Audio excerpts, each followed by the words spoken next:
Hey, what's up, my little beans? It's Blanco Bean, and we are reviewing Baddies West episode 3. And let's just say this was a very good episode. There are some cons to it, but we're going to get into it. So get comfortable, grab your snacks, lay down in bed, or if you're in your car ride to work, make sure you are paying attention to the road and so forth. So let's get into it. So it continues on from last episode with Rock versus Low. I will say, again, going back, I do think that Krishan did sneak Low. I know everyone kept saying, did you not see all the signs and that Rock was about to, attack or anything like that? And I was like, Low doesn't know Krishan. Like, at the end of the day, body language, it doesn't matter what the body language is. I don't know. It's just, Lo doesn't know Krishan at the end of the day. If I saw someone that I knew and I can tell by their body language that they're about to attack, then they're about to attack. Because when it came to Lo, she was not coming aggressive. She wasn't doing anything that was calling out of Krishan's name or anything. And if you actually watch the clip, Krishan was the one who kept asking the questions. Oh, so you think I was the problem? Oh, I was brought up? So if Krishan didn't want to be the center of attention, didn't want to get into a fight, she would have not intervened herself in this situation to begin with. So I do think that Krishan is a little bit full of it in this scene. In my opinion, I'm leaning on more Lo in this situation, only because Lo was professional. I saw her, she looked cute. She was speaking facts. She didn't stutter. She was saying things in a very calm way. And she wasn't even just only blaming Rock. She was blaming also Stunna for the situation of what happened. She was blaming people. So it's not that she was just focused on Rock. And the fact that Rock can't just, have a conversation, it just shows, in my opinion, the immaturity where Rock is at. How old is Rock? She's 22, 23. I know we all have our developmental minds and everything like that. It takes time when it comes to things. But at the end of the day, it's Rock, come on, dude. We need to do better than this. And I will say, I will give her props. I might be speaking a little too soon, but towards the end, when she was having a conversation with Lo at the very end of the episode, I gave Rock her props there. I really loved watching that scene, but we'll get into that in a bit. So then we see that Lo has knots on her head. She is frustrated. She tried to attack Krishan again, but security keeps getting in the way. Oh my gosh, security. I was so mad for Lo. I was really angry for Lo because I was like, Lo, try, try to get her. You can't, like what Razor said, get your lick back, because it's you just got literally rocked and you have 2 knots right there in your forehead, for everyone to see. But gosh. And then we see her finally able to approach Rock, and unfortunately Lo got rocked by Rock. I'm not gonna lie, I think I'm not sure if Rock was able to land that punch, but I did see Lo fall back, and I don't know if she lost her balance or something, but I saw her fall on the couch, and I was just no, Lo, no, why? Oh gosh, now this is embarrassing. This is embarrassing. But I give her props for Lo, because I feel in Lo's shoes, I think I would have reacted the same way. I am not going to stop until I get some form of revenge. I don't know. That's just me too. I'm I even if I get my ass beat these multiple times, I need to at least get one good hit, I don't know. I might sound like an idiot for saying that, but I don't know. It's just funny too. It's just funny. And then we see all of a sudden the situation between Rolly and Stunna. This part was getting really irritating when it came to the whole Rolly and Stunna thing, because it's security was everywhere, y'all. Security was everywhere. There was no getting through security. All we kept hearing is frontals from Stunna, and then security from both of them. I'm just y'all both have security on y'all. Like, there's no way y'all can reach each other. Like, I never understand those situations because, like, why can't people just, like, wait until things calm down a little bit and then just be like, okay, just be prepared. Just be prepared. Like, I don't know. Like, has anyone thought of that? Like, for example, when Lo was coming down the stairs, she was coming in quietly, trying to find Rock. And then all of a sudden, like, of course, everyone was able to see her and stuff like that and try to stop her from going after Rock. But, like, you know what I'm saying? Like, it's just, there's no point in screaming and yelling at each other when security is right there. Like, try to find a good point. Like, this is why people sneak, in my opinion, in this show, because security doesn't allow fighting. And it's just like, and I get it, it's a show, so, and there shouldn't be violence to begin with, but I'm just saying, it's like, if there's going to be fights, just let them have at least 30 seconds, just so they can calm down, But then they finally allow Rolly and Stunna, oh, actually, before I get into that, before their round, Tommy arrives into the house. And so Tommy finally gets into it, she's like, ooh, I see Rolly, getting ready to fight Stunna, I'm going to get ready too.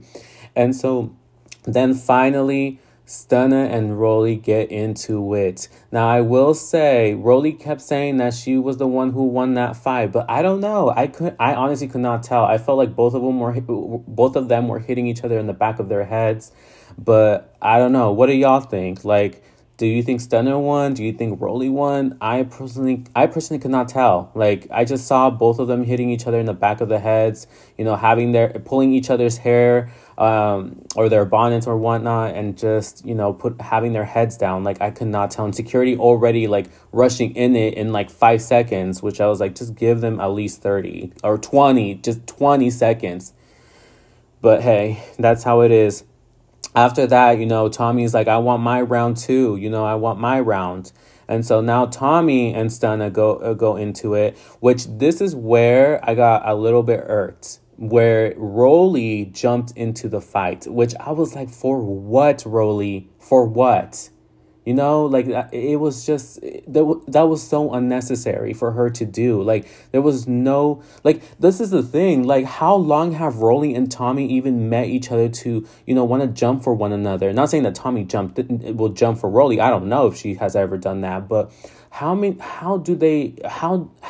long have they known each other to be jumping? Like, that doesn't make sense. I wouldn't jump for a roommate. Like, I would jump for, like, my family member if I saw my family member getting in a fight, but when it comes to someone I barely know, what? No, nah, no. So Rolly, like, I think Rolly got her karma though when she all of a sudden started bleeding. Like, don't get me wrong, I don't condone this kind of stuff. Like, I don't want any harm and everything, but I think this is karma, where she was bleeding because I think she got glass, punctured her artery on her butt cheek, and so she was bleeding a lot on like the floor and stuff like that. You saw it all over her shoe. It was a lot, and so, she had to go to the hospital for that. But I personally think that might have been her karma, for that. And like I said, I don't wish any harm on Rolly. I don't condone any harm for Rolly. But that was just something where it was like, the irony. What a coincidence. You jumped in and all of a sudden you start bleeding.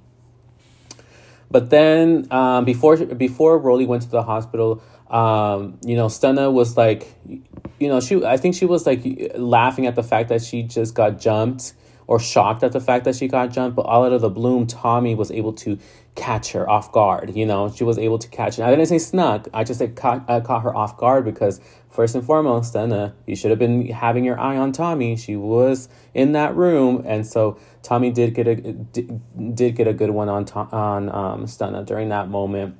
But yeah, it was a lot during this time, and I'll give props to Stunna. She did her thing, having to go against two women. Like, I'm surprised Biggie didn't jump in either, but she's not that type of person, it looks like, so that's awesome. She didn't jump in, but it was really annoying me that Biggie kept hyping up Rolly and Tommy. I don't know.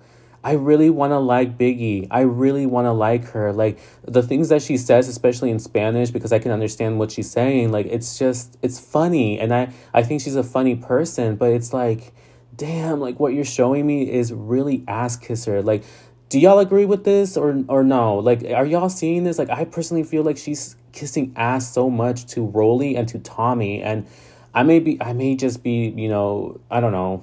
Maybe I'm just seeing things, but that's how I'm viewing it. Like, I don't know, but what do y'all think about that? So let's see here. After that situation, you know, it's finally the next day, and Natalie and Scotty are just recapping over the night. So we're going over again, you know, the whole recap thing. But I will say that it wasn't as bad, you know, as other episodes. They weren't narrating the whole scenes for too long. I would just say maybe like 2 minutes they were talking, and also they turned to the other girls to talk about what happened. So it wasn't too bad. I think it was kind of balanced out a little bit, especially when it came to all the drama that was happening. But I did wish they showed the French Montana party, because apparently they went out that night to the French Montana party. And they saw, I think, Jamie Foxx and other people. Some of the baddies went, but some of them didn't go. But I don't know. I think being able to see like that kind of like atmosphere would have changed a little bit of the vibes, because it was kind of draining. I'm not gonna lie. It was draining watching all this drama unfold at once, and then having to narrate what happened and stuff. It was pretty draining. And so I wish I got to see a little bit of more fun time or fun moments on this episode. But that's just me when it comes to, like, you know, I just like seeing a little bit more of a balance on shows. I don't like to see like the whole show just being drama, fights, you know. I like seeing a little bit more of that balance. So then we find out that the girls are heading from Los Angeles to Vegas, and we see another scene between Lo and Razor, and we see that Lo had, like, I think she might have broken her nail, it looked like, or I don't know, maybe she like broke her finger, but I don't know.